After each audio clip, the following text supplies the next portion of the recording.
What was Kamala Harris running for president of the United States for? Nobody knows. If you ask anybody in New York, whatever you think about his policies, why was Zohran running? To make New York City more affordable.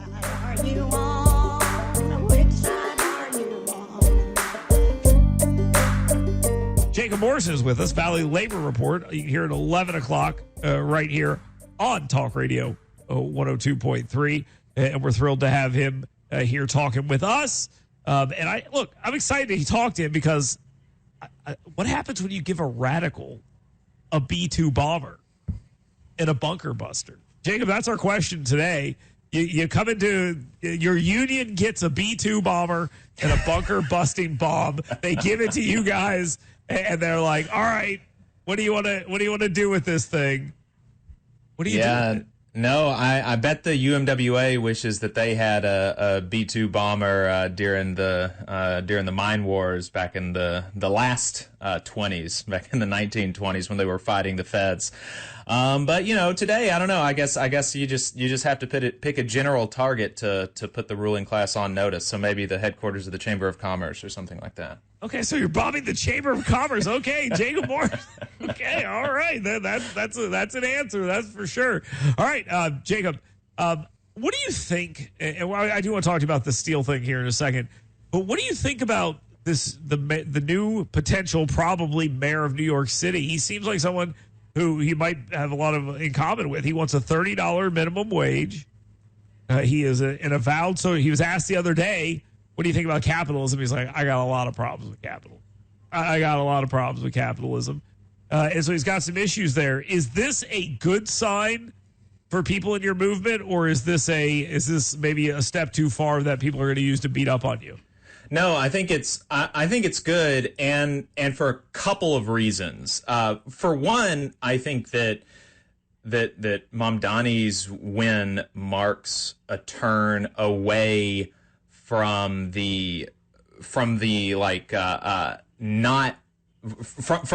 nothingness of like the Kamala Harris campaign, where you just really didn't know, what does she stand for? Is she actually going to fight for me? Does she care about bringing down my cost of living? Does she care about improving my working conditions? Things like that. Mamdani, whatever you think about him, he was laser focused on kitchen table issues, right? He wants to bring down the rent. He wants to increase housing supply. He wants to increase wages. He wants to support unions. He wants to make transportation free, right? And so it's very clear, and he wants to make, if you asked people, what was Kamala Harris running for president of the United States for? Nobody knows. If you ask anybody in New York, whatever you think about them, whether you think his policies are going to work or not, why was Zohran running? To make New York City more affordable, right? And that's good because it's a turn away from the nothingness and the emptiness of like a Hillary Clinton or a Kamala Harris, but it's also a turn away from the sort of, wokey academic identity politics type stuff that some people have, that has infected some parts of the more, of the more progressive left. There was not a focus on, the campaign was not about, LGBT, women, black, people of color. It was about workers, New York City people. Right? I tend to agree with a lot of what you're saying here, because I think this is going to be my response.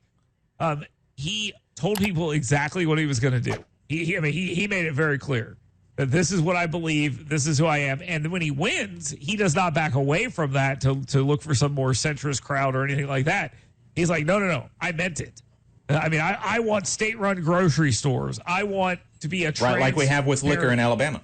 Well, it's not quite the same. And on Redstone Arsenal with the grocery stores run by the Department of Defense. Those are benefits, Jacob. That's a different story. The alcohol thing on in the States, yes, I agree with that part. But the PX and stuff like that, I disagree. But either way, he said that's what we're going to do. As for your thing where he didn't focus on trans stuff, he said that he wants to be like a trans paradise for minors and stuff like that. That's a little strange and out there. But here's the question. Like with Donald Trump, every single Republican gets tarred with the fact that Donald Trump exists, right?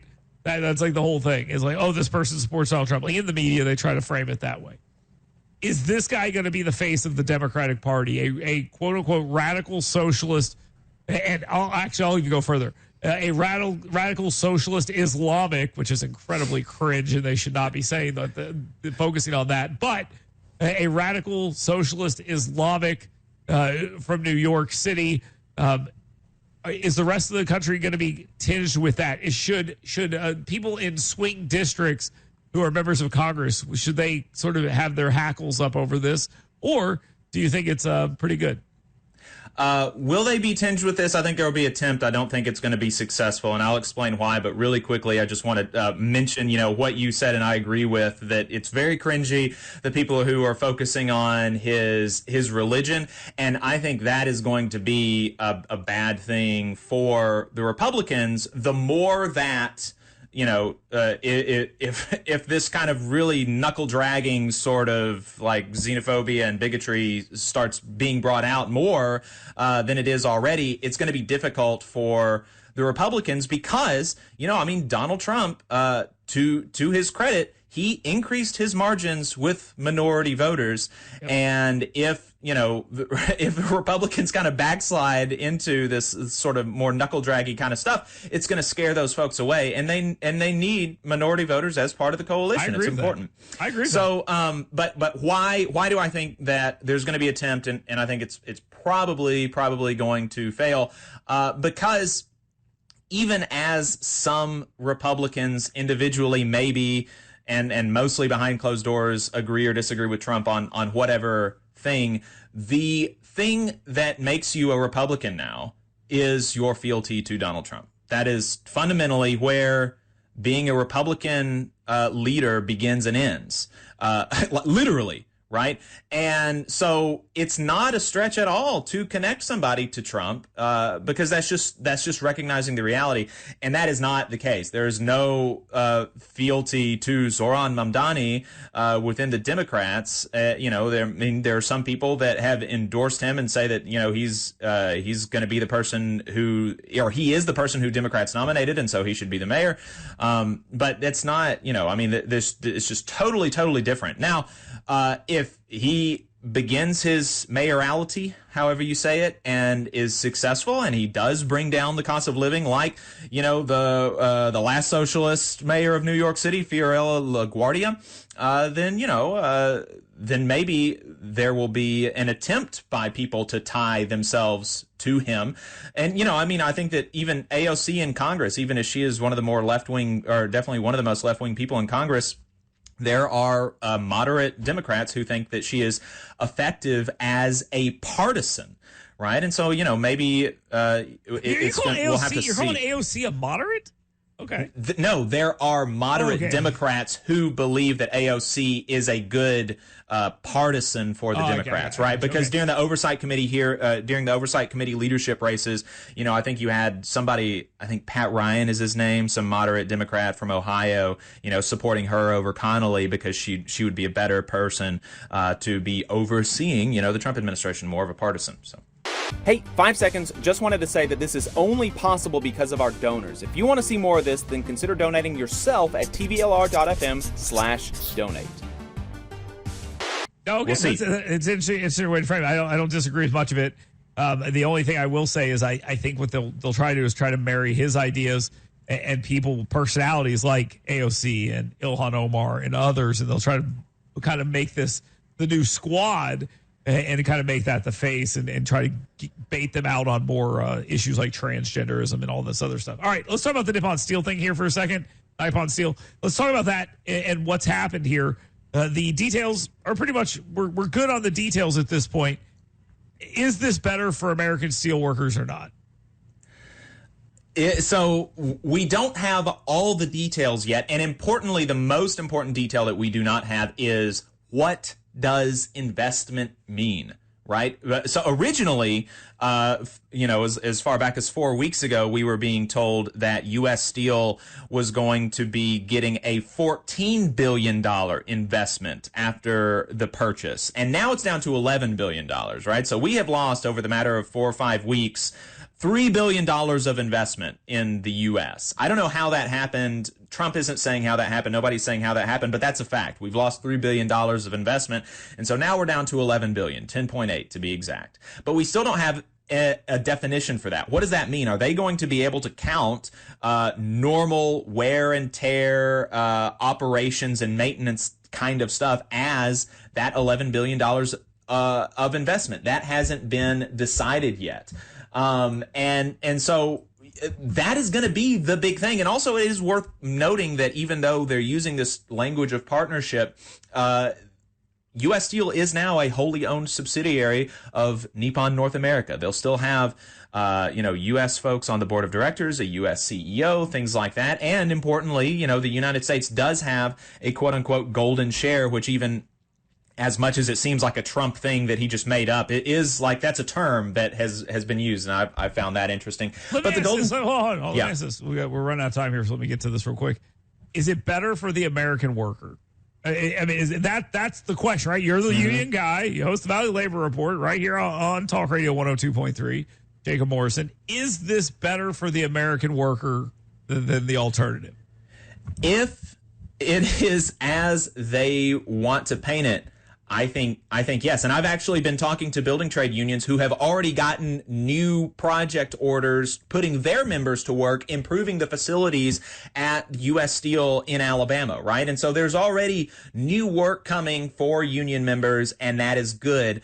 But it's all going to come down to what happens when it's time to spend this money. Is Nippon going to actually do what they said they were going to do? And is Trump going to effectively wield, is Trump and future presidents going to effectively wield this golden share, which is even a little bit more limited than I would like. One of the things that it says. It's such an interesting thing that there's like this nuclear option being dangled out there, right? Like the golden share. Like, explain that real quick. Yeah, well, that's just saying it gives the U.S. government, the president specifically, the ability to veto decisions related to certain key business decisions. And so one of those is closing, idling, or selling production locations. But that's only through 2035. What happens at the year 11? Well, the president doesn't have the authority to do anything about that anymore. Also, cutting the base salary of employees is something that the president can veto only through 2030, though. And so, what is that, what happens in 6 years? We don't know. And so I think it's good that the government has this authority to kind of reel in some of the potentially more profit-driven aspects of this corporation and be able to look out for employees, but it's limited in time and scope. And so we'll have to see how it's utilized. Very interesting. Jacob Morrison, thank you very much. 11 o'clock. Is that Saturday or Sunday? It's Saturday, right? Saturday at 11 o'clock and Sunday at 7 p.m. There we go. Check them out here right now. Talk Radio 102.3. It's an interesting show. I don't agree a lot with Jacob Morrison, especially his whole bombing the Chamber of Commerce argument that he's making. Got to put the bosses on notice. Okay, there we go. Jacob Morrison, thank you very much. Appreciate him being here. Always thrilled to have him on the program. You just saw a clip from the Valley Labor Report. We are live every Saturday morning from 9:30 a.m. till 12:30 p.m. And we pride ourselves on keeping all of our content free to everybody so that we can talk to as many working folks as possible. If you support the work that we're doing, you think that it's important, you think that it's good, then consider making a monthly contribution to the project, and you can do that on our website, tvlr.fm.